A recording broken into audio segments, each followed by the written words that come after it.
It just takes one nasty storm to change everything. I have heard meteorologists say that. I have read it in briefing notes and incident reports, and the kind of dry official language that gets written after people die on mountains. It is always presented as a caution, a reminder, something you are supposed to carry with you into every season, every forecast, every decision about whether to fly or stay on the ground. In Colorado in March of 2026, nobody was carrying it anymore. That is not an accusation. It is just the truth of what winter does to people when it refuses to behave like one. By the time the calendar reached the second week of March, the snowpack across the Colorado Rockies was the lowest it had been since 1987. Not low, not disappointing. The lowest in nearly 40 years. February had come and gone without leaving anything worth measuring at elevation. The ski resorts were running on prayers, artificial snow, and the kind of forced optimism that fills brochures when the mountains aren't cooperating. The backcountry was dry, wind-scoured, and strange. People who had lived in Gunnison their whole lives were walking around in fleece jackets in early March, saying they couldn't remember anything like it.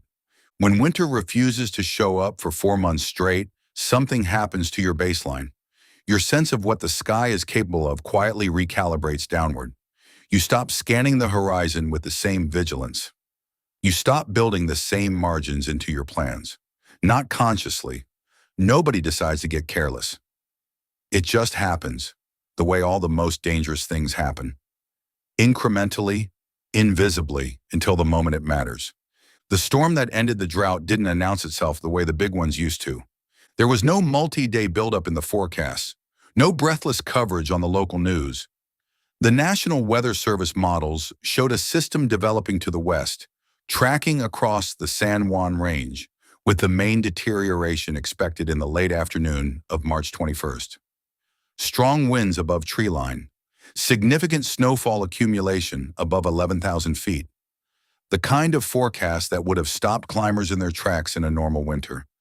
The kind where people remember what mountains do when they decide to wake up. But this was not a normal winter, and the forecast said late afternoon. Late afternoon is a long way away when you are standing at the trailhead at 5 in the morning, with your harness on, your rack racked, and your whole body tuned to the specific frequency of a route you have been planning for 3 months. I did not know any of this yet when my phone rang at 6:14. I was in the crew room at Gunnison Crested Butte Regional on my second coffee, reading a maintenance bulletin about hydraulic system inspection intervals that I would later think about with a particular kind of dark irony. The call came through dispatch, patched from the Gunnison County Sheriff's Office. A deputy named Castillo, whom I had worked with before and trusted for the simple reason that he never wasted words. 3 climbers. Northeast ridge of Cathedral Peak. Emergency beacon activated at 0530. Signal stationary for 44 minutes. I put the coffee down. What's the last weather observation from the peak? Summit station went offline at 0520. Last reading before that, winds 42 knots, gusting higher, temperature -23. And the forecast update? A pause. That's the problem. The system moved early. NWS just issued a revised advisory. They're now calling it historic. Peak gusts above 13,000. Potentially 70 knots by mid-morning? Potentially 70 knots by mid-morning. It was currently 0614. I did not say anything for a moment. Through the crew room window, I could see the ramp, gray and flat under a sky that was still holding its breath. The windsock was stiff, but not yet wild. The wall of cloud to the northwest was a different matter. A dark, structural mass that looked as if it had already made its decisions and was simply moving to execute them. Is the beacon still transmitting? Confirmed active, no movement. No movement for 44 minutes at -23 degrees in building wind. The arithmetic of that was not complicated, and it was not good. I need a ground team at the Cathedral Trailhead, full recovery kit, and I need the revised forecast data sent to my tablet in the next 5 minutes. Copy that. You're going to fly? I was already walking toward the hangar. There is a decision that every rescue pilot makes at some point in their career, and it is not the decision the manuals prepare you for. The manuals prepare you for go/no-go based on weather minimums, ceiling, visibility, wind limits, aircraft performance margins. They give you numbers and thresholds and decision trees, and if you follow them correctly, you will never fly into conditions that exceed your aircraft's certified envelope. What the manuals do not prepare you for is the decision you make when the numbers say no, and the situation says there are people alive up there right now who will not be alive in 2 hours. That is not a technical decision. It is a different kind of calculation entirely, and it happens in a place inside you that flight school does not train and regulations do not govern. You have either made that decision in advance, settled it in the quiet hours, in the ordinary moments between missions, or you have not. If you have not, the moment itself is too late. The cockpit is too loud, too immediate, and too full of competing demands for moral reasoning to happen there for the first time. I had made that decision a long time ago. My co-pilot, Marco Esparza, was already in the hangar when I got there. He had his flight suit on and the pre-flight checklist open on the tablet. He looked at me once and said nothing. That was the right response. Marco has been flying with me for 3 years, and he understands that there are moments when the most useful thing a person can do is be competent and quiet. Our aircraft is an Airbus H125. She is called Ridgeback. Not my name for her, but I kept it because it fits. She is a light turbine single, lean and fast, and more capable at altitude than almost anything else in her class. We stripped her down to mission weight that morning. Litter basket, rescue hoist, emergency medical pack, avalanche probe and transceiver, survival kit. Every kilogram we left on the ground was performance we bought back at 13,000 feet. The ramp temperature was -19. I noted it and filed it. Marco ran the checklist like a diagnostic, not a ritual. Every item is a question the aircraft answers. By the time we reached engine start, I already trusted what Ridgeback was telling us about herself. Hydraulic pressure nominal, Marco said. Copy. Fuel load full, 2 hours 10 at altitude cruise, less in heavy maneuvering. We won't need 2 hours 10. The rotors turned. The turbine spooled. The windsock had shifted 15 degrees in the time it had taken us to pre-flight, which told me something about the rate of change happening to the northwest. I filed that too. At 0641, we lifted off the ramp at Gunnison-Crested Butte Regional, and I turned the nose toward Cathedral Peak. Cathedral Peak rises to just over 14,000 feet at its summit, but the feature that matters for this story is the Northeast Ridge, a long, exposed granite spine that climbers call the Gargoyle Route, after the series of wind-carved rock formations that guard the upper pitches. Above the gargoyle formations, the ridge narrows to what local climbers call the knife edge, a section of fractured granite no wider than a pavement in places, with exposure on both sides dropping away for hundreds of meters into the cirques below. In summer, the gargoyle route is a moderate alpine climb, technical enough to be interesting, accessible enough to attract climbers who are good but not elite. In winter, it becomes something else entirely. A serious mountaineering objective that demands sound judgment about weather windows, retreat options, and the point of no return on each pitch. The 3 climbers who activated their beacon that morning were not beginners. That is important to understand, and it is something I thought about a great deal in the days that followed. They were not naive people who wandered onto terrain above their ability. The lead climber had 12 years of alpine experience across 3 continents. His 2 companions had been climbing together for 7 years. They had done winter routes in the Cascades, the Tetons, and the Canadian Rockies. They knew what they were doing. They also knew the forecast said late afternoon. That is the thing about the siphon. It does not require ignorance to operate. It works just as well on experience, because experience gives you confidence, and confidence lowers the threshold at which you accept risk. They had looked at the same forecast that everyone else looked at. Late afternoon deterioration, strong winds above tree line. They had done the calculation, early start, summit by 10, descending the lower pitches before noon, walking out before the weather arrived. It was a reasonable plan built on reasonable assumptions. The weather did not consult the plan. What I was told later, pieced together from the sheriff's report and the account the surviving climbers gave when they were well enough to give it, is that the first sign came on the 3rd pitch. Not a dramatic sign, not the sky going dark or the wind suddenly howling. A subtle thing. The kind of thing you notice without quite registering what it means until you have seen it enough times to know.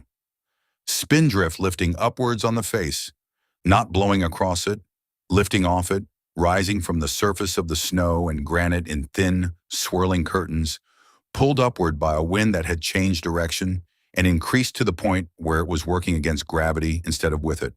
It is a specific phenomenon, specific to conditions deteriorating faster than the forecast suggested. An experienced mountaineer knows what it means. It means the window is closing. They talked about it, apparently. All three of them, on the ledge at the top of pitch 3, roped together, the mountain above them and below them in equal measure. They talked about whether to continue or retreat. They looked at the sky and at the rock below them, wet now, beginning to ice at the edges. And they made a calculation. Below them, 3 pitches of increasingly glazed granite in a wind that was already stronger than forecast, descending to a gully that would funnel the worst of what was coming directly onto their line of retreat. Above them, 2 pitches to the knife edge, the ridge, some degree of shelter on the leeward side, a descent route they knew. They went up. I am not going to tell you that was the wrong decision. I have thought about it too many times from too many angles to say that with any confidence. Given the conditions at that moment, the information they had, and the terrain above and below them, going up may genuinely have been the safer option. Mountains present you with that choice sometimes. No good options, only less bad ones. And the difference between them measured in margins so thin they might as well be theoretical. What I will tell you is that the window closed behind them 60 seconds after they made it. Not figuratively. The spindrift that had been lifting off in curtains became a continuous roar of driven snow and ice crystals, moving horizontally at speed. The visibility, which had been reducing gradually for 20 minutes, dropped to near zero in the space of a breath. The temperature fell 8 degrees in 4 minutes, which is the kind of statistic that sounds impossible until you have felt it, until you have experienced the moment when the air stops being cold and starts being something else, something with intent, something that is trying to get inside you and stop your core from functioning. They were 2 pitches below the knife edge, fully committed in a whiteout. The beacon activated at 0530, which was approximately 45 minutes after the window closed. In those 45 minutes, they had climbed 1 more pitch. I do not know how in those conditions, but they did, before the lead climber's crampon broke through a section of snow-covered rock that had looked solid and was not. The fall was short, maybe 4 meters, arrested by the rope. But 4 meters onto granite at that angle, at that temperature, does specific and serious things to a human femur. He could not move under his own power. His companions could not descend with him. They found a ledge, 8 meters of fractured granite on the northeast aspect, just below the knife edge, and they got him onto it and activated the beacon and settled in to wait. The temperature was -23, and the wind was building towards 70 knots, and they had been on the mountain since before dawn. I knew none of the details yet. I knew only the coordinates, the beacon signal, and the weather that was now filling my windscreen as Ridgeback climbed north, and the valley began to disappear beneath a curtain of white. What I knew from 12 years and 843 missions was enough. Somebody made it to a ledge. Somebody was still alive up there. Everything else was secondary. The valley looked almost manageable from 800 feet. That is the lie the mountains tell you at the beginning. The sky above Gunnison was a hard, pressing gray, but the peaks were still visible. Dark granite shapes dissolving into cloud at their upper third. The lower slopes white and still. Ridgeback climbed cleanly through the cold air, the turbine steady, the controls responsive in my hands. For approximately 4 minutes, it felt like a difficult but possible morning. Then we crossed 11,000 feet and the mountain stopped pretending. The first gust came from the northwest without warning. Not a gradual increase, a wall.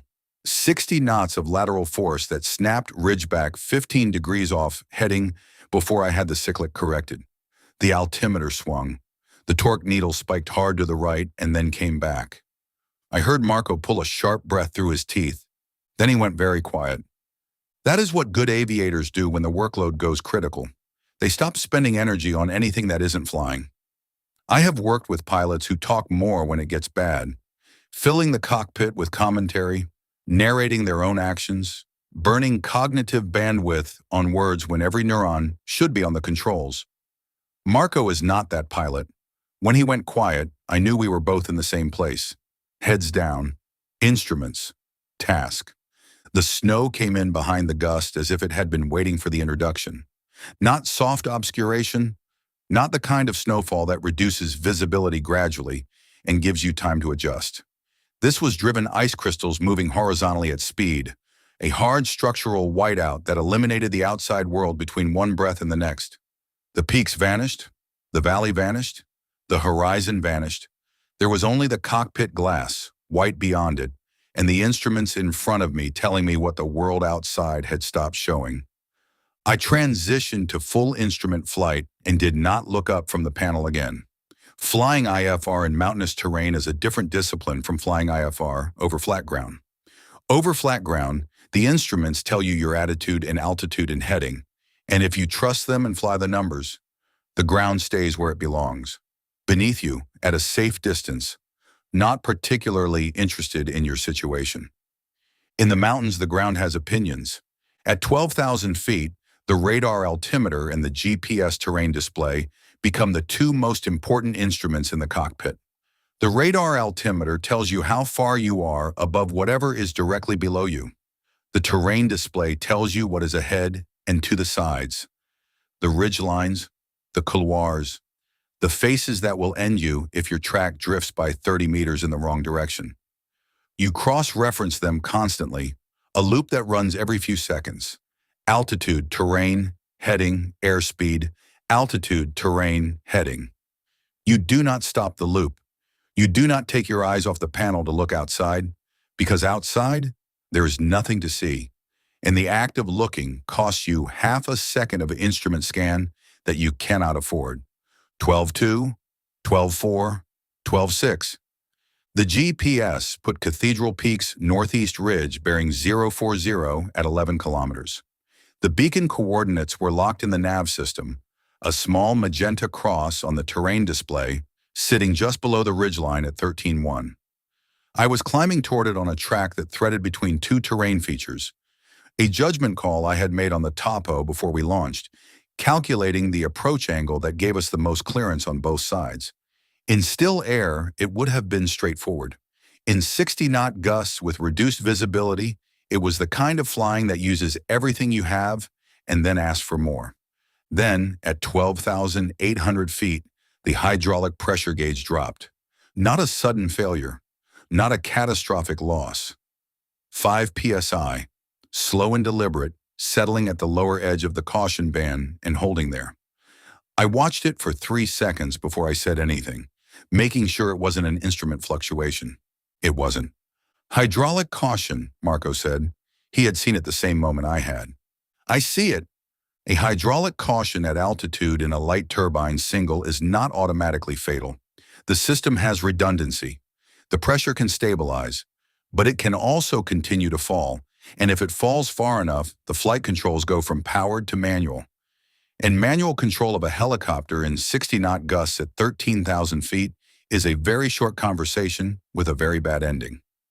The protocol said to turn back. I looked at the terrain display. The magenta cross sat 11 minutes of flying time ahead of us. I thought about the beacon. 44 minutes stationary. Minus 23. A lead climber who couldn't move. We continue, I said. Marco nodded once. He didn't argue. I want to be clear about what that cost him, because it is easy to read a co-pilot's silence as passive compliance. It was not passive. Marco understood exactly what the hydraulic gauge meant and exactly what continuing meant, and he chose to stay in that seat and keep running his instruments. That was the bravest thing I saw anyone do that day, and it happened quietly with a single nod at 12,800 feet in a whiteout. The fuel temperature had been dropping since 11,000 feet. Jet fuel has a freeze point. In normal operations at normal altitudes, it is not something you think about. But normal operations do not involve hovering at 13,000 feet in a historic Colorado blizzard with an ambient temperature of minus 23 degrees and wind chill driving the effective temperature considerably lower. The engine management system monitors fuel temperature continuously, and will begin limiting power output to protect the turbine if the temperature approaches the threshold. Less power at altitude and high wind is not a situation you want. I watch the fuel temperature gauge the way you watch something you cannot control but need to know about. It was dropping slowly, not at crisis rate, but dropping. Fuel temp? Marco asked, watching it. How long do we have at this rate? I did the arithmetic. 40 minutes before it starts limiting power. Less if we're in heavy maneuvering. Neither of us said what 40 minutes meant in terms of the extraction. We both knew. Get to the ledge, get the climbers, get out, all inside a window that was already closing from 3 directions simultaneously. The hydraulics, the fuel temperature, and the storm itself, which the revised forecast was now calling potentially historic. 40 minutes, 12,9, 13,000, 13,1. At 13,000 feet, the air is thin in ways that matter mechanically as well as physiologically. A helicopter generates lift by pushing air downward with its rotors, and when the air is thin, there is less of it to push. The H-125 is rated for high-altitude operations and performs well above 13,000 feet under normal conditions. These were not normal conditions. Every gust that hit us was a demand on the rotor system that had to be met with power, and every power demand was a draw on a fuel system that was getting colder, managed by a hydraulic system that was bleeding pressure by the minute. The margins were getting very small. I did not think about the margins directly. Thinking about margins when you are inside them is a way of introducing fear into the cockpit. And fear in the cockpit costs you the fine motor precision that is the only thing keeping you alive. Instead, I thought about the task, the bearing to the beacon, the rate of pressure loss on the hydraulic gauge, the terrain display, the next 30 seconds of flying, only ever the next 30 seconds. Another gust, 55 knots from the north, sustained for 6 seconds. I rode it out with the cyclic, feeling the controls resist. Not much, not yet, but enough to feel the difference from an hour ago. The hydraulic system was still working. It was just working harder to hide the fact that it was failing. Beacon bearing, I asked. 038, 4 kilometers. 4 kilometers. In clear air, 4 minutes. In this, rather longer. Terrain? Ridge to our left at 11 o'clock, 300 meters. Clear on the right. The ledge should be directly ahead, just below the ridgeline. 40-meter clearance above us to the knife edge. 40 meters of clearance between Ridgeback's rotor disc and the granite spine of Cathedral Peak's northeast ridge. In still air, generous. In 60-knot gusts, a number I did not find comforting. I pushed on. The controls thickened at 13.2. That is the only word for it. Thickened. Like flying through something denser than air. The hydraulic system was no longer masking its condition. Every input on the cyclic required more physical effort to achieve the same result, which meant I was working harder to hold the aircraft stable, which meant I was fatiguing faster, which meant my fine inputs were going to get coarser over time. It is the kind of feedback loop that is very easy to understand intellectually and very unpleasant to experience in practice. The fuel is freezing. The wind is screaming at 60 knots. We are flying blind into Colorado's worst storm in a generation, pushing a light turbine helicopter to its absolute limit to reach 3 stranded souls. If the rotors clip this ridge, there is no coming home today. That thought entered my mind and I noted it, the way you note a warning light, and then I set it aside. There is no room for that in the cockpit. Fear is information. You acknowledge it, you log it, and then you fly. 2 kilometers, Marco said. Beacon is strong. They're still there. Still there. Alive. On a ledge I couldn't see in a storm I could barely fly through. 2 kilometers. I began the descent. Descending a helicopter into terrain you cannot see is not a procedure. It is a commitment. You are not following a checklist. You are making a series of decisions, each one narrowing your options, each one harder to reverse than the last. At some point in the descent, the decisions stop being reversible at all. You cross a threshold, altitude, terrain proximity, fuel state, beyond which the only way out is through. Every pilot knows where that threshold is. The discipline is in knowing it precisely, approaching it deliberately, and not pretending it isn't there. I crossed it at 200 feet above the beacon elevation.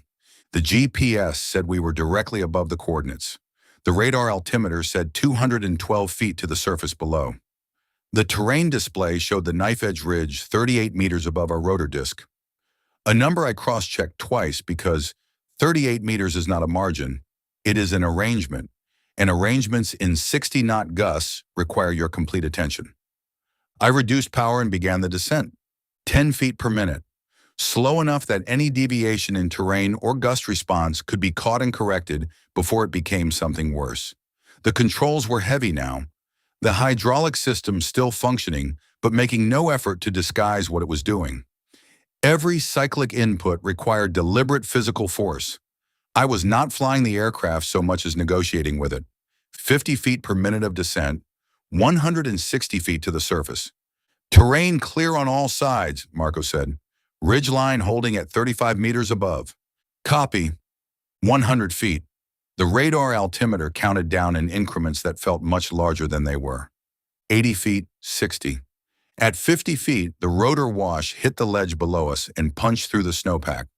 What happened next lasted perhaps 2 seconds.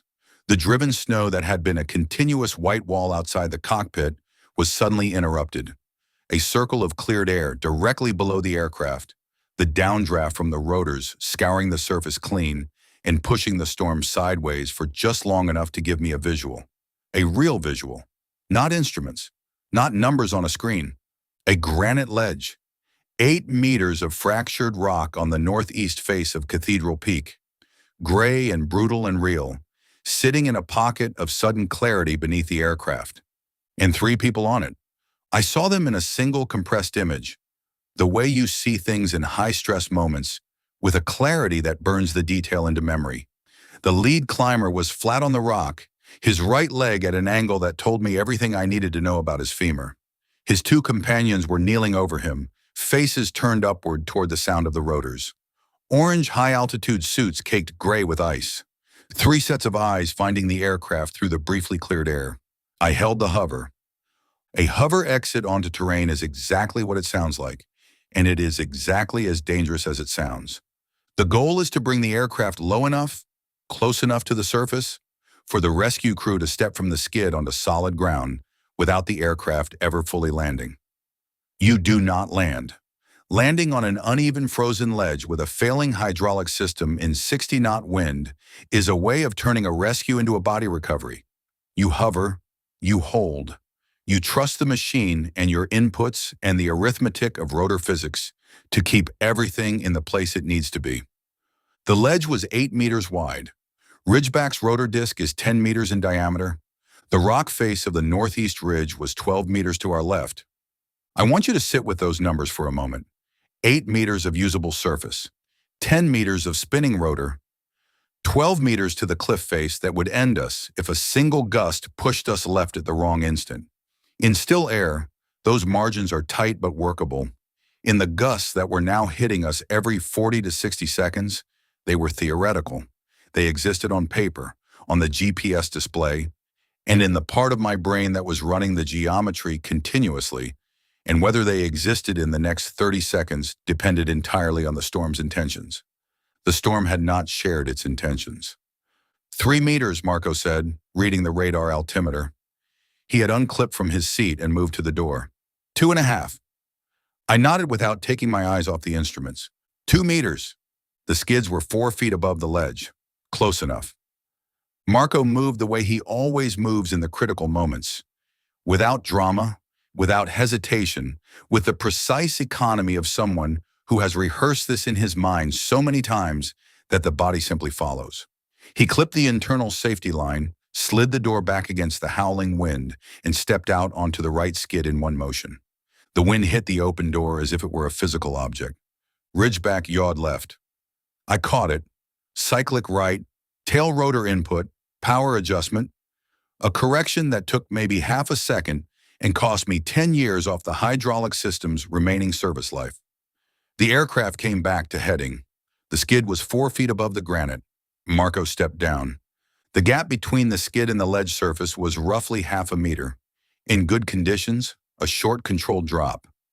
In the wind and cold and with the aircraft moving continuously in response to gusts, it was a half-meter that required him to judge the aircraft's motion, time his step to a moment of relative stability, and commit fully, because half committing to a step like that is how people break ankles or miss the ledge entirely. He landed cleanly, absorbed the impact, and immediately crouched against the wind. Then he was moving toward the climbers, and I was alone in the cockpit with a failing hydraulic system, a closing storm, and a rotor disc 10 meters wide in a space 12 meters from a granite wall. This is the part nobody talks about. Not the approach, not the extraction. This part, the holding, the waiting while your crew is on the ground beneath your rotors, and the mountain is doing everything it can to push you into the rock face, and the controls are getting heavier by the minute, and there is nothing to do but hold. I have been asked what I think about during a hold like that. The honest answer is that I do not think. Thinking is too slow. What happens is more like a continuous physical conversation between me and the aircraft. The gusts arriving as pressure through the controls. My response is happening before my conscious mind has processed the input. The corrections so automatic they barely register as decisions. 12 years and 843 missions. The body knows what to do. You stay out of its way. A gust. 45 knots from the northwest, sustained for 3 seconds. I rode it out. Another. 50 knots, sharp, rotational. The aircraft wanted to yaw. I held it. Below me, Marco had reached the climbers. I could see fragments of it through the open door. Orange suits. Movement. Marco's arm around one of the mobile climbers, pointing toward the aircraft. The hydraulic pressure dropped another 2 pounds per square inch. The first mobile climber reached the skid with Marco supporting her weight. She was barely standing. Her legs had the look of limbs that had been cold for a very long time and were operating on determination rather than function. She grabbed the door frame. Marco boosted her from below. She pulled herself through the door and collapsed across the rear bench. 1. The second mobile climber moved faster, which told me he had more left in reserve, or more fear, or both. He made the skid unaided, pulled himself through the door, and dropped to the floor of the aircraft beside the first climber. 2. The lead climber had not moved from where I had first seen him. Marco was back at the lead climber now, crouching over him, and even from the cockpit, I could read the situation in his body language. A displaced femur fracture means the leg cannot bear weight and cannot be moved without causing damage that compounds the original injury. It means the person cannot climb to the aircraft, cannot be walked to the aircraft, and cannot assist in their own extraction in any meaningful way. It means someone has to carry them. And carrying a full-grown adult across 3 meters of icy granite in 60-knot wind with a rotor disc 10 meters wide turning above your head is not a thing that appears in any training manual I have ever read. I watched Marco assess the situation for approximately 4 seconds. Then he began moving the lead climber's pack frame, positioning it as a makeshift drag sledge, something to reduce the friction of moving a man who could not move himself across the surface of the ledge. It was the right call. It was also going to take time, and we were running out of it. A gust hit us from the north. 55 knots held for 4 full seconds. The aircraft moved left. I caught it. Corrected hard right. The left skid swung out over the edge of the ledge, over the drop below, the 1,000 feet of Colorado winter that existed beneath us. And I brought it back. The correction was violent enough that I felt it through the seat, through the pedals, through every surface of the aircraft that transmitted information to the pilot. The rotor tips had passed within meters of the rock face. I did not look at how many meters. Looking would not have helped. The hydraulic pressure was now in the middle of the caution band. The controls felt like flying through wet concrete. Every input was a physical effort. My forearms were burning in a way that had nothing to do with cold. Below me, Marco had the lead climber moving, dragging him across the 3 meters of ledge on the improvised pack frame sledge, one hand gripping the frame, one hand on the man's harness, his own body positioned as a windbreak against the gusts. 3 meters. It took 90 seconds. I know because I was counting. Another gust. I caught it. The fuel temperature gauge had reached the threshold marker. Not past it. On it. Another gust. Caught. Marco was at the skid with the lead climber. This was the final problem, the one that had no elegant solution. A man with a displaced femur cannot climb a skid, cannot push himself up, cannot take any weight through his right leg. He is dead weight, and at altitude and in a gust, he is the most dangerous kind of weight there is. What Marco did in the next 90 seconds, I will carry with me for the rest of my life. He lifted him. One motion, controlled and absolute, absorbing the man's full weight against his own body, turning, stepping up onto the skid with both of them together in a single movement that the laws of physics should not have permitted and yet happened anyway. The way things happen when the alternative is unacceptable. They were in. "Go," Marco said. He was on the floor of the aircraft, the injured climber across his lap, one hand gripping the door frame. His voice was completely level. "Go now, Dana." Full power, nose down, climbing. Not the graceful departure of a routine extraction. A hard, committed push into the storm. Every system on Ridgeback working at or beyond its design limits. The mountain falling away below us with what felt like reluctance.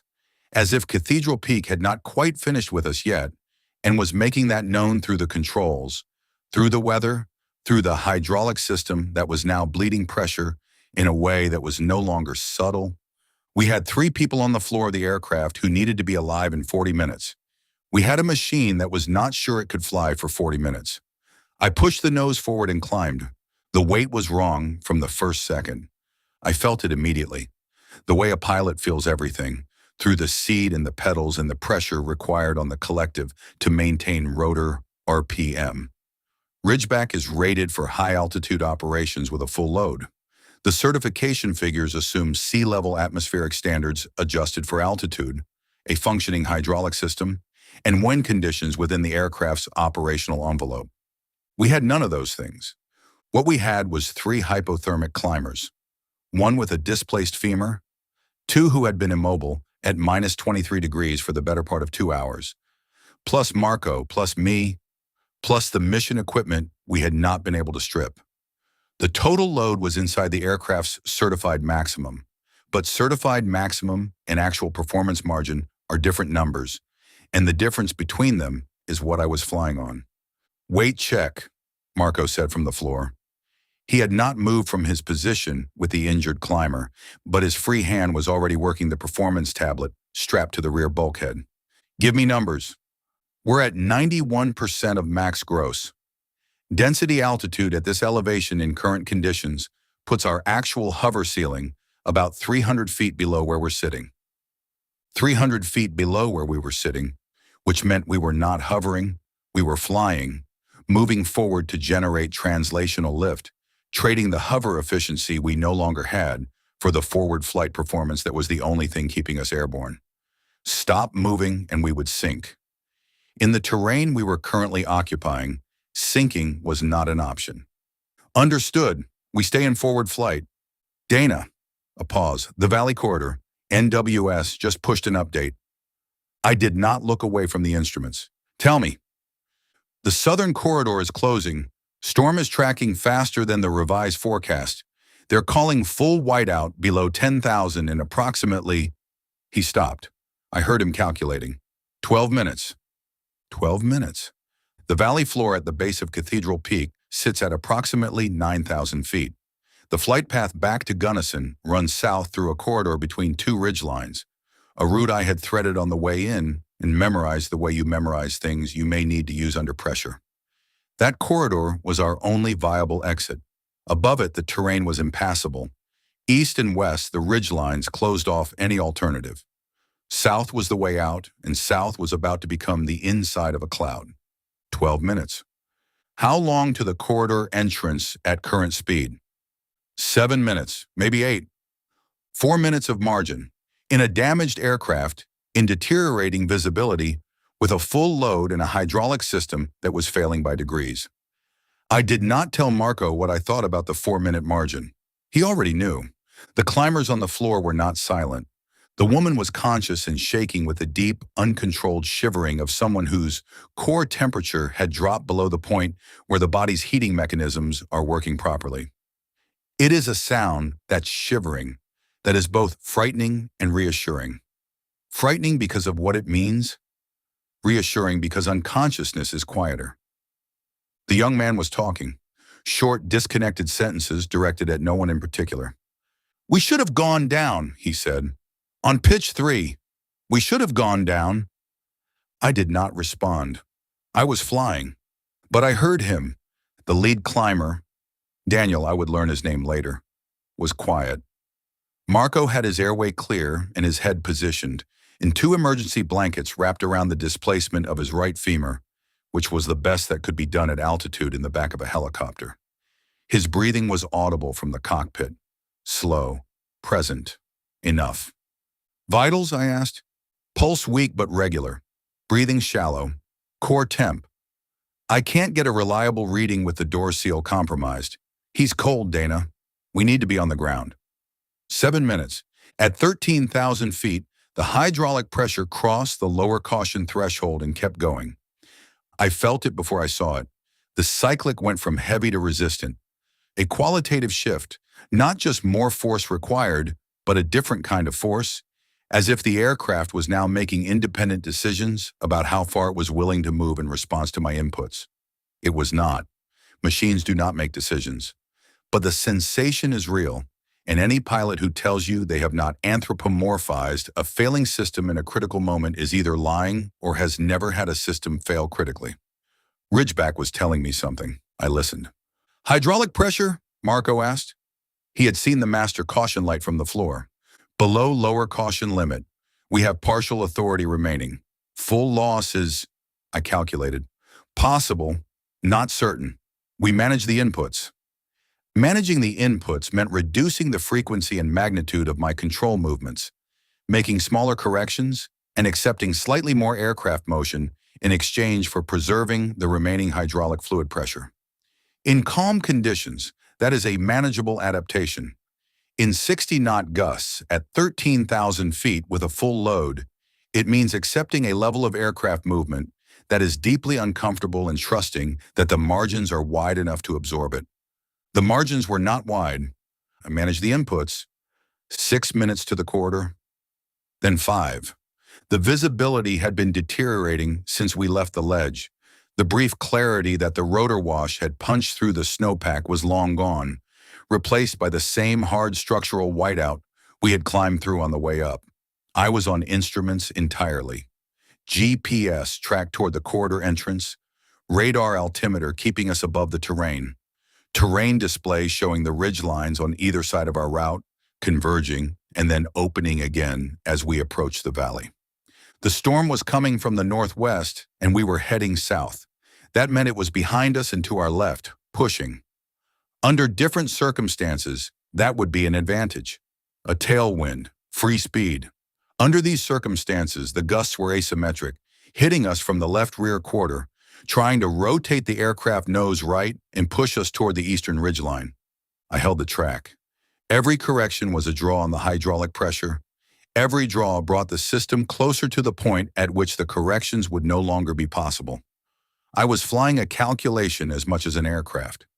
Each input weighed against the pressure remaining, the distance to the corridor, the time available, the weight of 5 lives in a machine that was deciding how much longer it wanted to cooperate.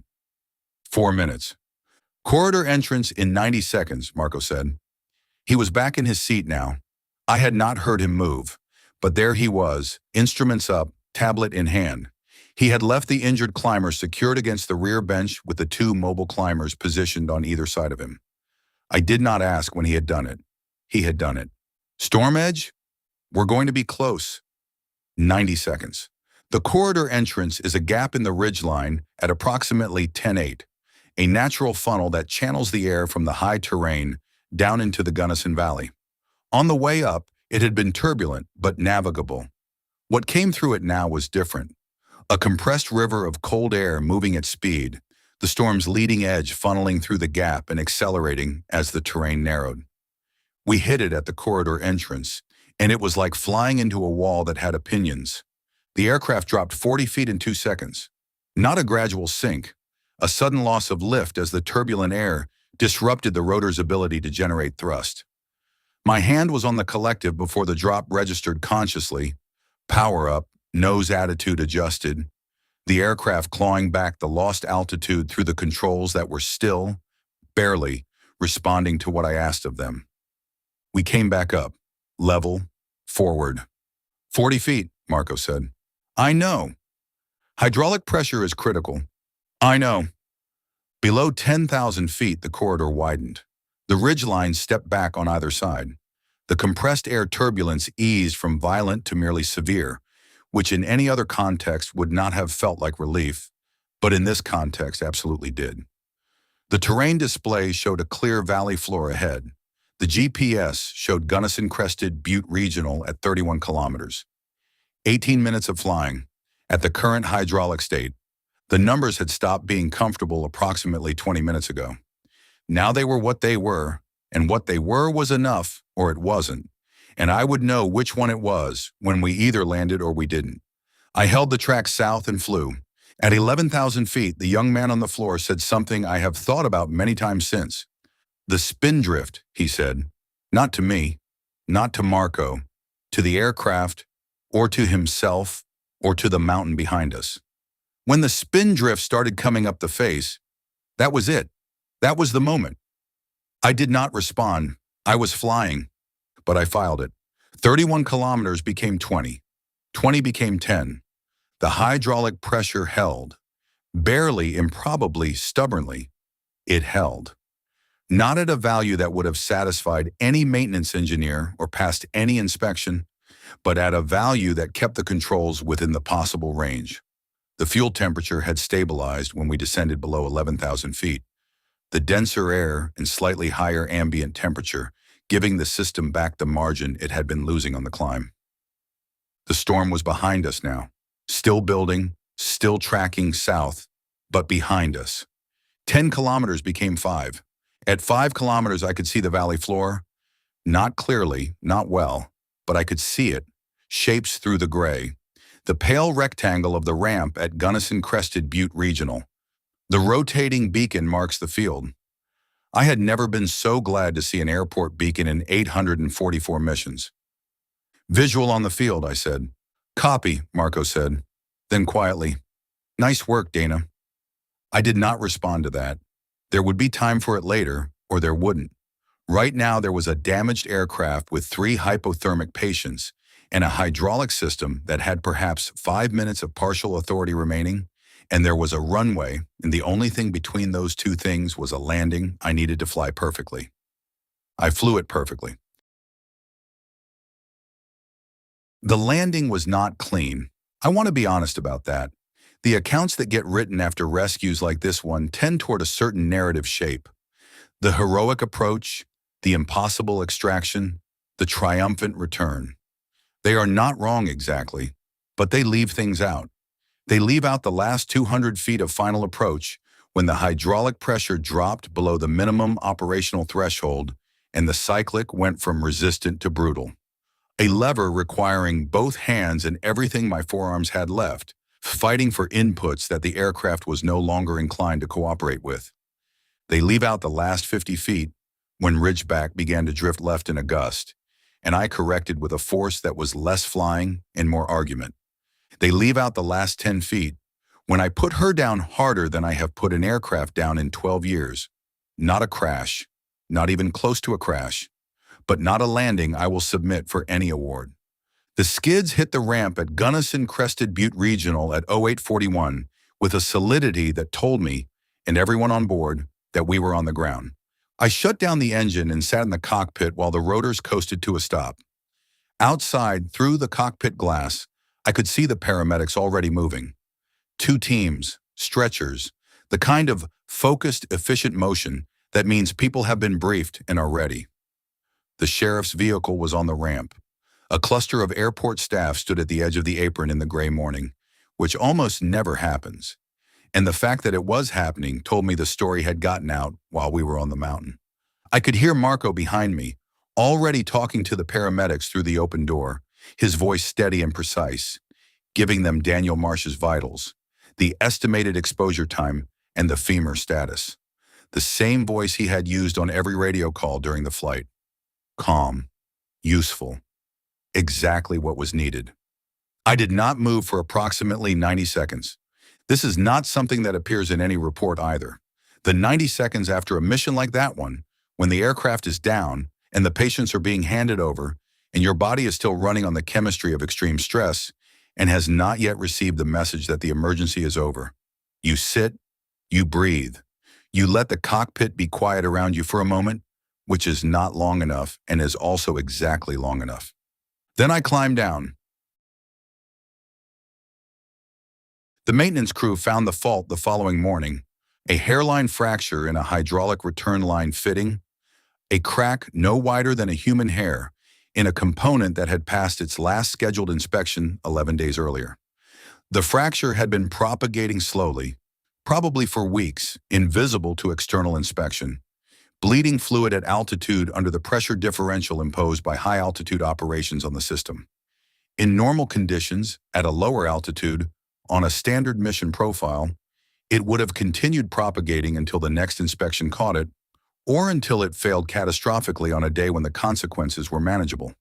Instead, it chose us on this day, on this mountain, with 3 people on a ledge.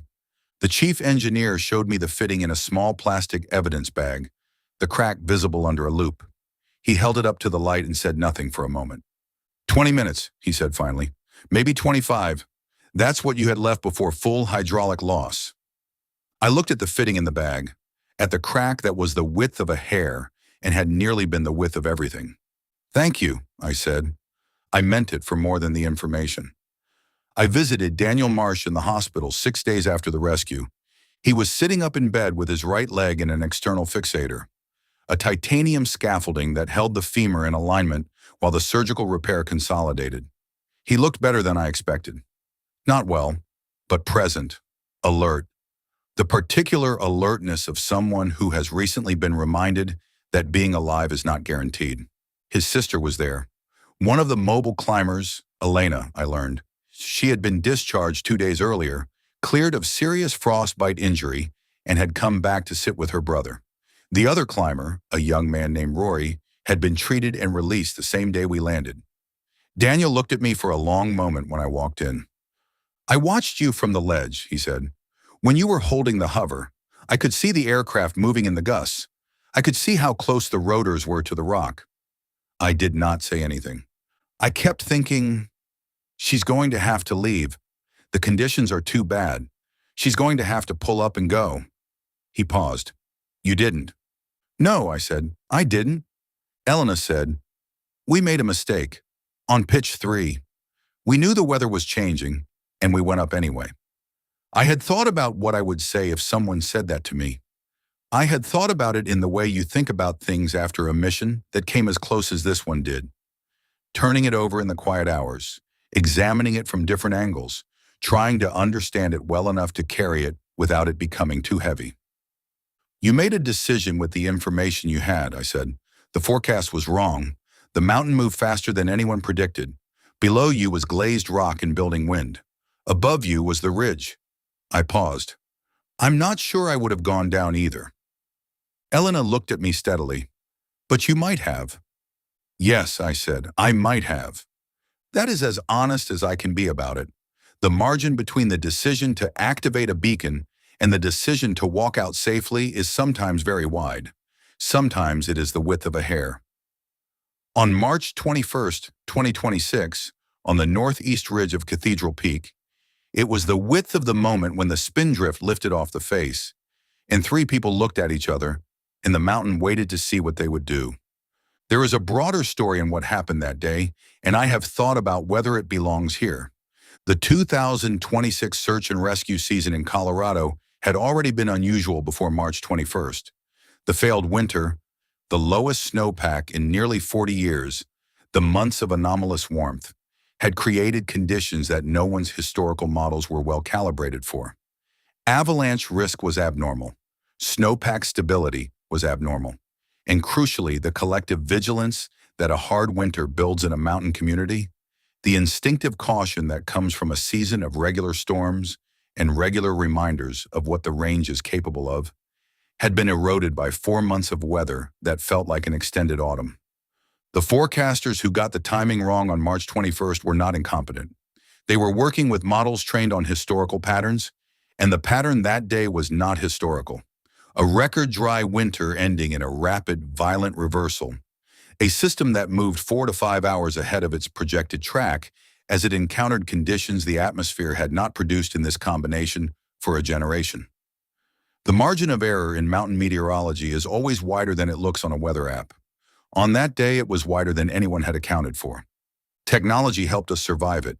The H-125's high-altitude performance kept us in the air in conditions that would have ended older aircraft. The GPS terrain display gave me eyes on the ridgelines I could not see through the glass. The beacon gave us precise coordinates in a whiteout that made visual search impossible. Rory's satellite communicator had given the sheriff's office the brief voice contact that told us there were people alive on that ledge before we ever left the ramp. None of it replaced judgment. None of it replaced the 12 years and 844 missions that lived in my hands and my body, and the part of the brain that runs the corrections before the conscious mind processes the input. Technology extends the margin. It does not create it. The margin is still made of human things, preparation, experience, the decision made in advance about what you are willing to do before the moment arrives, and it is too late to decide. I walked back to the aircraft after I left Daniel's room. Ridgeback was on the maintenance ramp, the hydraulic system fully disassembled, the failed fitting already replaced. She was being put back together by people who understood what had happened and were making sure it would not happen again. I stood at the nose and put my hand on the fuselage the way I always do after a hard mission. The metal was cold. I thought about the spin drift on pitch 3, the 60-second window, the decision that could not be unmade, and the chain of consequences that followed it all the way to a ledge at 13,000 feet and into a cockpit where two people chose to fly into conditions that said they shouldn't. I thought about the hair width crack in the return line fitting, about 20 minutes, about the gap between the rotors and the rock face, which I had not looked at directly because looking would not have helped. I thought about Daniel Marsh sitting up in his hospital bed with a titanium scaffold holding his femur together, alive and alert and present, and his sister beside him, and Rory somewhere in Gunnison, getting his feeling back in his fingers. 844 missions, 0 losses. The number had held. I did not feel triumphant about it. I did not feel relieved exactly. What I felt was something quieter than either of those things.